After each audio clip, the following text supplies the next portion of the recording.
Detectives arrested a suspect in the case of a credit union robbery inside Harmons in St. George almost 3 months ago. St. George Police Department Sergeant Zach Ballman said Andre Rogers of Henderson, Nevada was arrested by U.S. Marshals in Nevada on February 13th. Andre Rogers, so doing a little bit of work, looking into his history. He's got a history of similar cases, which obviously helps us to build our case against him.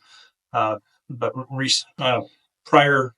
prior convictions for bank robbery in Nevada and California.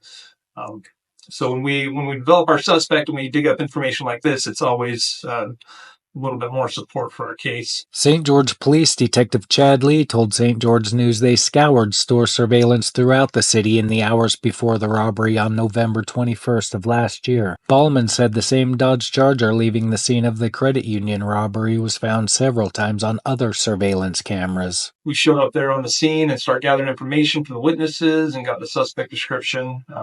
Interestingly enough, they reported that he was wearing a pretty distinct wig, which came into play a little bit later. Using the video footage from the bank and from the business there, we were able to identify a vehicle, and then some canvassing in the area led us to find a different business that had some video that showed us a license plate on that vehicle. Unfortunately, it was a stolen license plate that was actually stolen about 45 minutes before the robbery.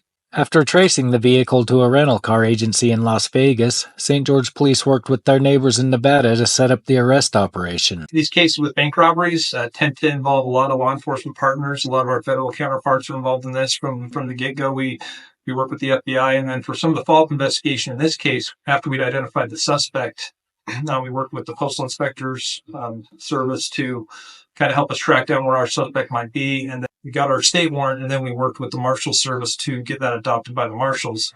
And then the U.S. Marshals Nevada Violent Offender Task Force is what it's called, actually went out and served that arrest warrant. According to an FBI press release issued in 2010, Andre Byron Rogers Sr. was previously sentenced to serve 10 years in prison after pleading guilty to robbing 8 banks in Nevada and California. Nevada court records state he was released in 2021. It's always great when we can catch these people who come to our community and commit crimes.